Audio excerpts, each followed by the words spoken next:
네, 저는 국립중앙의료원 그리고 박향 정책관 두 분 좀 들어주시면 되겠습니다. 잠깐 동영상 먼저 좀 보겠습니다. 감염병 대유행 때 이제 결국은 국민들을 안전하게 지키기 위해서는 공공병원이 그 최일선에 서야 되고 그러기 위해서는 항상 준비되어 있어야 하고 그런 부분은 돈이 안 되는 부분이기 때문에 민간병원에서는 도저히 할 수 없는 일이기 때문에 공공병원이 국가 정부와 함께 해야 하는 생각합니다. 그리고 뭐 이런 일 하는 것 자체가 이것이 바로 공공병원의 의미이기도 하고 국가 국민에 대한 공공병원의 역할이라고 생각을 합니다. 네, 이게 올해 7월 13일 날 감염병으로부터 국민을 지키는 코로나 전담병원 KBS 방송이었습니다. 그러니까 우리가 너무 빨리 잊어버리는 것 같아요. 공공병원의 의미, 또 감염병이 창궐하던 시기에 특히 코로나19 같은 경우에는 처음에 이게 나타났을 때 그 독성이 얼마나 강한지 다들 무서워해서 어떻게 해야 되는지 모를 때 최일선에서 역할을 해줬던 것은 공공병원들이었습니다. 전체 병상의 비중은 사실 9.6%밖에 안 됩니다. 공공병원이.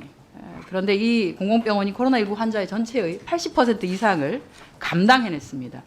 그 전체 병상의 90% 이상을 가지고 있는 민간병원이 제대로 동원이 된 것은 지난해 말 정도부터였습니다. 우리가 이제 오미크론 창궐하기 시작하면서부터 너무 많은 환자가 나오기 시작해서 중수본에서 명령을 통해서 했었죠. 그 이전까지는 공공병원이 그 역할을 다 했고요. 지금 이 순간에도 코로나가 끝나지 않았기 때문에 여전히 공공병원은 감염병 지정병원에서 해제가 됐음에도 불구하고 모든 환자들은 또 거기에 들어가 있습니다. 이게 이제 그 영향이 있는 거죠. 왜냐하면 민간병원은 이미 이제 더 이상 감염병 환자를 받지 않습니다. 공공병원으로 다 보내도 될 정도의 숫자이기 때문에 공공병원은 지정은 해제됐지만 여전히 그 환자들을 감당해야 합니다. 그러면 이제 일반 시민들은 아픈 사람들은 기왕이면 코로나 환자가 있지 않은 다른 병원을 가는 것을 선호해요. 그럴 수밖에 없지 않아요. 왜냐하면 또 재감염이 될 수도 있고 이런저런 위험이 있으니까. 손해가 당연히 날 수밖에 없죠. 경영이 정상화될 수가 없습니다. 근데 이제 경영이 정상화되기 어려우면 대개 정부가 또는 지자체가 택하는 방식이 겁니다. 경영이 잘 안 되니까 민간에다 위탁을 해볼까? 민간에 위탁해도 잘 안 되면 팔아치우든지 폐쇄하든지. 그렇게 해서 다음에 또 다른 감염병이 창궐하면 그때 이제 또 허둥지둥. 이게 지금 몇 년을 간격으로 해서 우리가 뭐 사스 있었었고요. 신종플루 있었었고요. 메르스 있었고요. 그리고 코로나19까지. 이렇게 많은 감염병을 거치면서도 여전히 깨닫지 못하고 이제 코로나가 잠잠해지면 또 아마 잊어버릴 겁니다. 정부는. 또 잊어버리고 공공병원이 경영이 정상화가 안 되네. 아까 국립중앙의료원은 앞으로 한 25년까지 420억 원 정도 적자 볼 거라고 생각하는데 그때마다 깨질 거 아니겠어요? 올해는 이랬지만 내년에 국감 때는 왜 정상화가 안 되냐고 아마 어떤 의원님들께서 깰 수도 있습니다.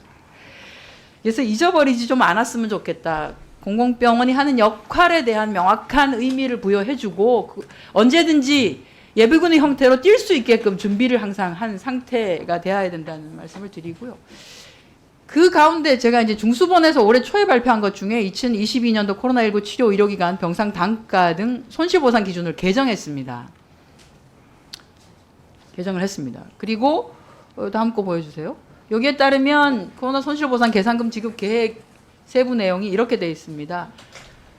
병상 확보했지만 치료하느라고 비워놓은 소개한 병상에 대한 손실, 또 진료기간 동안 감소에 따른 진료비 손실, 뭐 이런저런 손실, 그리고 거점 및 감염병 전담병원으로 운영되고 난 뒤에 운영 종료 후에 회복기간.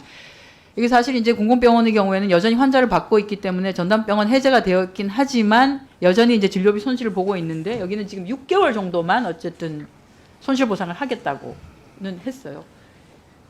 주영수 원장님 받으셨습니까? 이 아직은 받지는 못했습니다. 그러나 이제 지금 보건복지부 안에서 5월 달에 해제됐잖아요. 네, 5월 18일부로 해제가 됐는데요. 현재는 받지는 못하고 있으나 이제 보건복지부 안에서 아마 심층적인 논의를 하고 있다고 알고 있습니다. 왜 빨리 안 돼? 왜 빨리 지급이 안 되는 거죠? 네. 공공보건정책관입니다.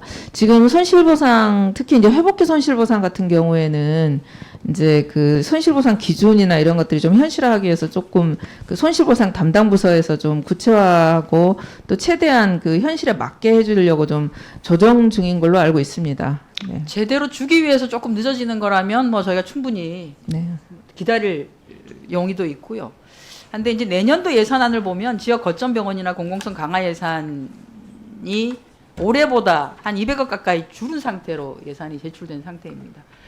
저희가 보기에는 실제 이제 공공병원에 대한 확충, 이게 이제 필수 의료하고도 관련이 되고, 이게 결국 지역의 의료 격차를 줄이는데도 관련이 있기 때문에 좀 더 오히려 코로나가 조금 이렇게 소강세를 보일 때 확충을 빨리 해서, 왜냐하면 지금 이제 전염병의 주기라고 하는 게 예전보다 훨씬 더 빨라졌고, 감염병이 창궐하는 것이 2년 또는 3년의 주기 내로 다가올 수 있기 때문에 그동안 우리가 충분하게 좀 준비를 할 수 있도록 해야 되는데, 지금 조금 내년도 예산은 그렇게 되지 않은 것 같습니다. 오히려 이제 민간병원에다가 조금 더 확충하는 그 예산은 많이 늘었거든요. 이 부분에 대해서도 뭐 저희가 이제 어쨌든 예산 심의하면서 논의를 하겠지만, 복지부도 조금 더 적극적으로 해주셨으면 좋겠다는 말씀을 드리고요. 이 이제 손실보상 계산금과 관련한 요 내용은 그러면 정확하게 정리가 되시면 네네. 의원실로 좀 보고를 해주시면 네, 좋겠다는 그러도록 말씀입니다. 하겠습니다. 또 하나가 아까 이제 그 정년 관련해서도 말씀이 좀 있었는데요. 이게 박한국장님께 제가 하겠습니다. 그 전체 공공병원 이제 지방의료원도 그렇고 보면 다 의사 인력 구하기 힘들잖아요. 네, 그죠? 좋습니다. 힘듭니다. 네. 그런데 이제 저런 정년 같은 것들이 걸림돌이 되어서 정년이 되기 전에 일찍부터 다른데 어디론가 가기 위해서 노력을 하시는 진료진이, 의료진이 있다면 그것도 손실이거든요. 그래서 전체적으로 정년 부분들이 어떻게 되는지 좀 살펴보시고, 공공병원 전반적으로 그것들을 조금 더 늘리기 위한, 건강상에 크게 문제가 없다든지 하게 되는 경우에는 특히나 아주 의료 취약 지역 이런 데는 좀 과감하게 할 필요도 있고요. 중앙의료원 같은 데도 빨리 정상화를 해서, 지금도 사실은 이제 감염병 전담병원이 되어서 그 역할을 하면서 많이 빠져나가서 힘든데, 의료진이 정년 때문에 더 힘들지 않도록 말씀 좀 해주셨습니다. 네, 살펴보도록 하겠습니다. 네, 우리 원장님도 좀 예, 알겠습니다. 네.